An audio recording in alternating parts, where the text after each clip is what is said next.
All right, so what I did here is I actually bought another Q200 camera bundle with GPS and everything like that. And I am bench testing it in my own car, connected to battery power here. And then I have constant and battery, as well as my multimeter hooked up to the positive side. Then I have the camera and my multimeter connected to the negative side of this battery powered cigarette lighter adapter. So this is always on even when the vehicle's off. This is constant power. Right now I have the vehicle on and I'm reading 14 volts. So what I'm going to do here is I'm actually going to remove the accessory wire, so this goes into parking mode, and we're going to wait the 15 seconds for that, so that goes to parking mode, or sorry, 30 seconds, and then this will go to parking mode. And then once it's in parking mode, I'm still going to have the vehicle on, so my voltage is still going to be high, but I'm going to shut the vehicle off. The dash cam settings are set to voltage cutoff at 12.5 volts right now. So the camera should shut off when it goes below 12.5 volts for battery protection. So we got parking recording on now. We can see the light flashing there for parking recording. And again, the battery protection is enabled, so we should have battery protection. So this camera shuts off when the battery goes below 12.5 volts. However, I shut off the truck. Takes a little bit, but it will drop below 12.5 here. We're already in parking mode because I disconnected that red line. So we're below 12.5 volts now. And it is going to continue to record. Now I'm going to give it more than a minute here because I know the video files are 1 minute long. But I will keep the voltmeter on here, and we'll still be able to see the flashing light, hopefully. There we go. We can see the flashing light and the voltmeter.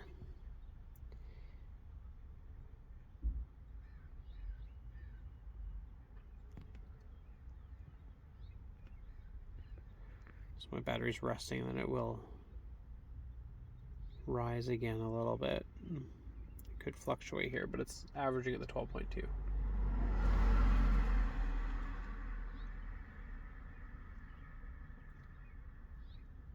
And we're going to see that nothing changes here. This does not shut off when it is set to battery protection enabled at 12.5 volts. And this is directly connected, multimeter straight to the same input that this has. And I just put a fresh battery in my multimeter as well. So there's no issues there. We're at 12.2 volts right now, 12.19. We're still recording.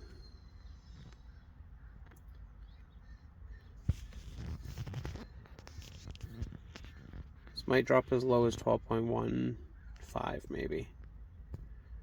But then it should climb back up again once all the other accessory power related accessories turn off in the Jeep after 5 minutes or 15 minutes or whatever it is.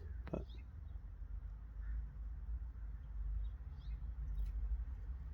this is still recording. We're at 12.1 volt now. Well, 12.2 is what it would probably still read.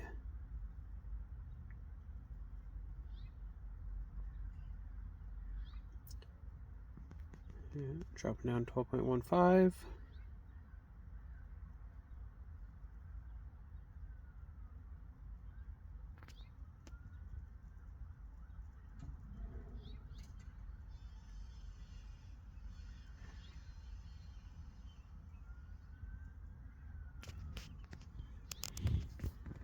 And 12.14 even. We're dipping lower. So I don't know how long you want me to record this for.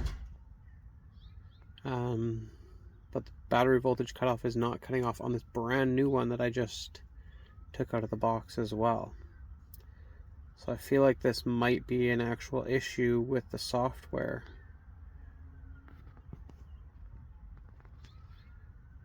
In general. So we've only got battery power. I disconnected the accessory power.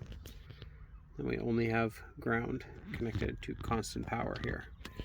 And then my multimeter is the other connection. We're at 5 minutes of this video. I don't know when I shut off, but it was around 2 minutes. So I'm pretty sure this has been 3 minutes of it. Below 12.5 volts, still recording. So again, I don't know how long of a video you want, but this is a bench test of a brand new unit. This isn't even the one that I was having issues with. This is another brand new unit that I got that I was just going to replace for the client. Yeah, I decided to bench test it to make sure that the voltage would cut off so it doesn't drain their battery in their vehicle. So I have voltage protection, I have the timer set to 72 hours, I have the voltage cutoff at 12 volts, or 12.5, and this is where we're at here. We're at 12.1, and it's still on.